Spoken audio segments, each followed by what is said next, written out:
Inflammatory breast cancer does not discriminate. It kills women in their 20s. It's even struck down a teenager. So if you think you're immune because you're young, you're wrong. I believe in miracles. They happen every day. Why not me? But I accept the fact that that might not be His will and His plan, and so then I just pray that He would provide for my children and my husband and my family, that when I'm gone, that they'll be okay. So this wood part is the gold box. Dina McElroy took the summer off from work to spend time with her kids. She's worried that next summer she might be too sick to do it. I don't know how much time I have. So what's my number one priority here? It's my children. And inflammatory breast cancer is her number one enemy. Dina thought she was too young to get breast cancer. I never in a million years thought it was cancer. I had no idea. She was only 39, a year before annual mammograms are recommended. She did regular self-breast exams, but because there's no history of any kind of cancer in her family, she wasn't worried. You know, I wasn't even 40 yet. I was fit. I was active. I really thought I did a good job of taking care of myself. The National Cancer Institute told me traditional breast cancer targets older women, but IBC doesn't discriminate. Young mothers in their 30s and women in their 40s are vulnerable. When they say the words to you, you have breast cancer, you think, but I'm only 35. 3 years ago, Allison Score was told she had a breast infection. An antibiotic should clear it up.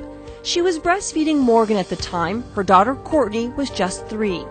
After 2 weeks of antibiotics, her breast was still swollen, red, hard, and the stabbing pain got worse. By the time the IBC was diagnosed, the cancer in her breast was so advanced that it actually showed up on a mammogram, something the National Cancer Institute says rarely happens. Long, long ago, in the great days of the Pleistocene. Allison remembers a conversation with other moms just 2 years before she was diagnosed. At a mommy's group, they talked about a National Cancer Institute finding that 1 in 8 women will develop breast cancer in her lifetime. There were 8 of them. And we said at the time, wow, that's one of us. And then 2 years later, it was me, and I thought, That's why Allison agreed to do this interview. She wants younger women to know what she didn't know. We need to just start younger. We need to get into high school health curriculums. We need to get where teenagers are. Allison thinks every teenage girl needs to not only know about IBC, but needs to start self-breast exams now. Allison knows what happened to Andy Collins. At 16, she was too embarrassed to tell her mom that something was wrong with her breast. Andy got hit in the chest with a soccer ball. What she thought was a bruise turned out to be IBC. She died 9 months later. It's always there. It's kind of always in the back of your mind thinking, okay, am I really going to be okay until my kids graduate from high school? Or will I get longer than that? I pray a lot. Try to pray all day long without ceasing.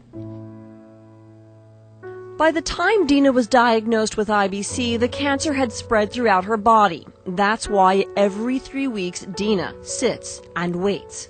Her life depends on it. Are you ready, my dear? Mm-hmm. Deep breath in. Her vitals have to be checked, her blood drawn, and her blood cells counted.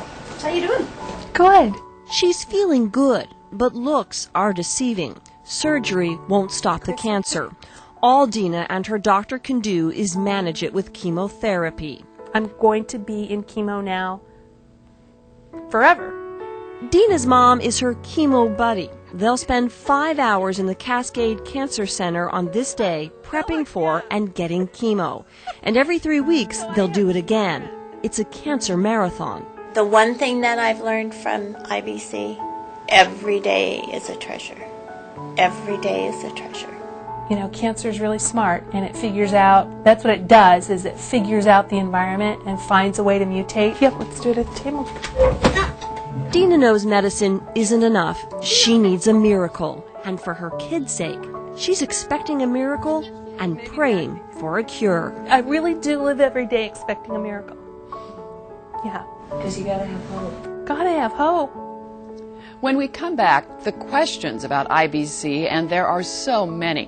We have some answers and hope for women who have IBC.